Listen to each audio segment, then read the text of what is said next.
joining us in a very special car. This is a Toyota MRS, not an MR2, it's an MRS.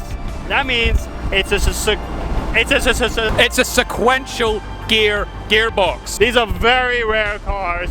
I've only ever seen one, and as far as I'm aware, this is the only one in the UK. So if you have one and I'm wrong, leave a comment, please. We'd like to know about the other ones in the UK, because these are absolutely lovely cars. We've taken it for a good bit of a drive, and it's absolutely lovely. It's a 1.8 litre engine with a sequential gearbox that is super rare. I think there's only about 600 of these. We will put a pop-up here of exactly how many there are.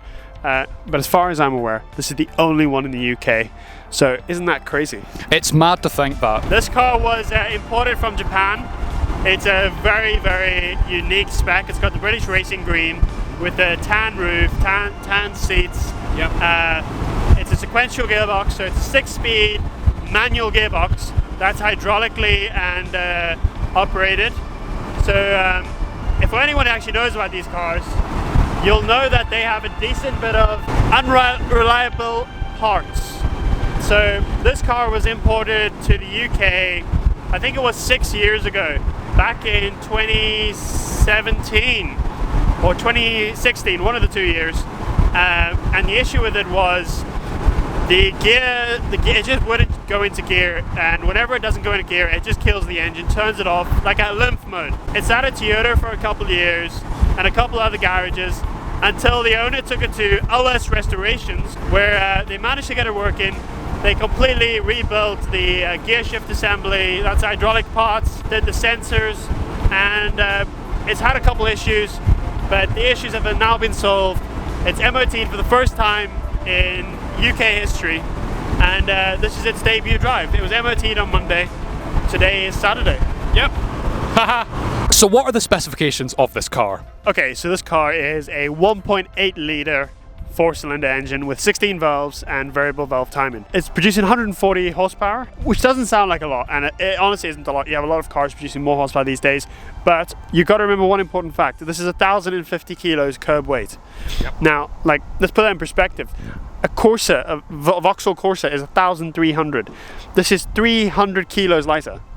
And you know, you and a friend can be in this car, and you can still have less weight than an empty Corsa. Exactly. And you know, when you think of a small car, when you think of a Corsa as a small, open, like it's not a very big, heavy car. So the power to weight ratio is actually very good. It's 140 horsepower per ton. Within a margin of error, 140 horsepower per ton. So one thing about this car is it's not a highway race car in any way, shape or form. It's got 180 horsepower. Now, back in the day, it was not bad. It was pretty good for a sports car.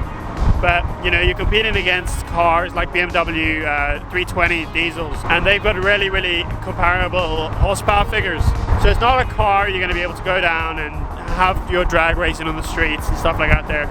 This is more of a, like, you know, fun track car, weekend car, a car that just doesn't want to give up on the corners. You point where you want to go, and that's where it goes. It doesn't ask questions, it just does it. It's great for highway driving. You can go and you can do your 70 miles an hour, no problems, no issues. But this car really wants to be on a country road. It really wants to just be having fun. It's not the kind of car you want to sit in and do 70 miles an hour for 8 hours. You know, you're not driving from London to Edinburgh in this. This car, you're taking the country roads. This car here, you don't mind spending an extra week driving, because it's just so fun on a country road. You know, it's so small. It reminds me of like an old Mini, you know, the original minis. That was one of my first cars, was original Mini, and it was just a point and shoot. It was so small, so nippy, just such perfect car for that kind of thing, like a go-kart. No, I really do like this car. It's just a fun car to be in. It's like a slightly cooler MX-5 because you're not a hairdresser. So why isn't there a lot of these cars left on the road nowadays? Well, there's not a lot of these because then obviously I've never made huge amounts. But the MR2s in this specific platform of car, it's obviously a mid-mount engine. So the engine actually sits in the back. No engine in the front, that's just a supposed boot space. But The issue with these here is, with a normal car, you have the engine in the front, so you have a lot of weight up front. So if you were to go sliding or having a bit too much fun and you end up losing a bit of control, they are relatively easy to get back into control. That's why you find a lot of drift cars, the engine's all in the front. You never find a drift car with the engine in the back. It's because you want as least weight in the back as possible so you can control it nice and easily. These cars here, just Toyota MR2s in general, they do rust quite badly, really badly. Now this is a very unique example. It has had no rust work done to it. It has no welding, no nothing. This is entirely stock out of the factory.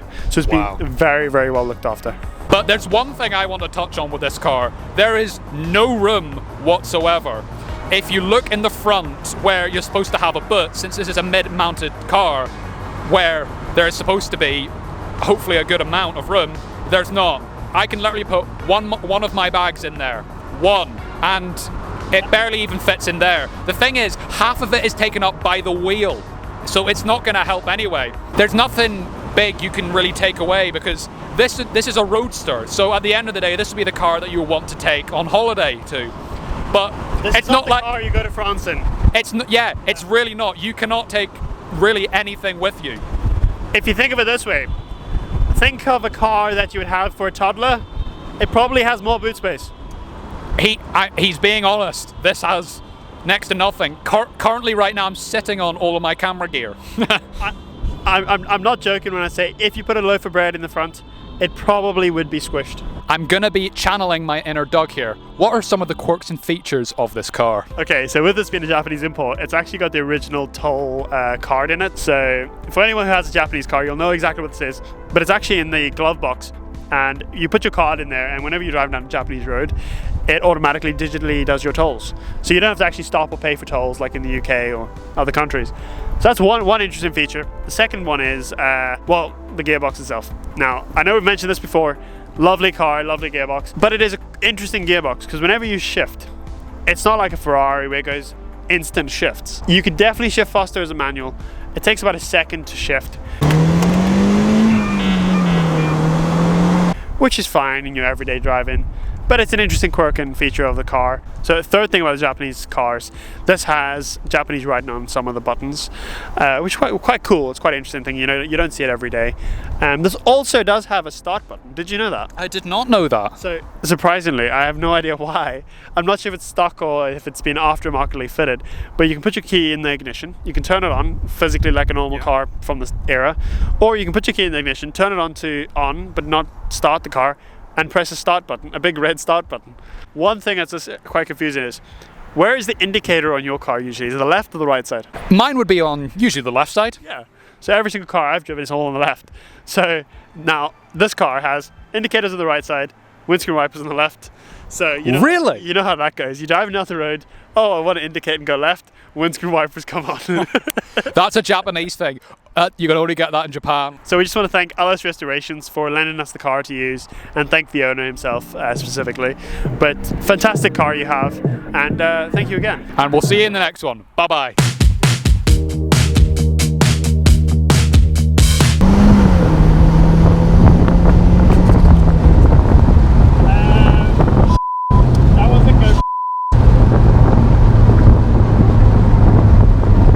What do we do? So what happened, Connor? Basically, we've lost a GoPro. We had the GoPro on the side of the car, and then it was just like dunking.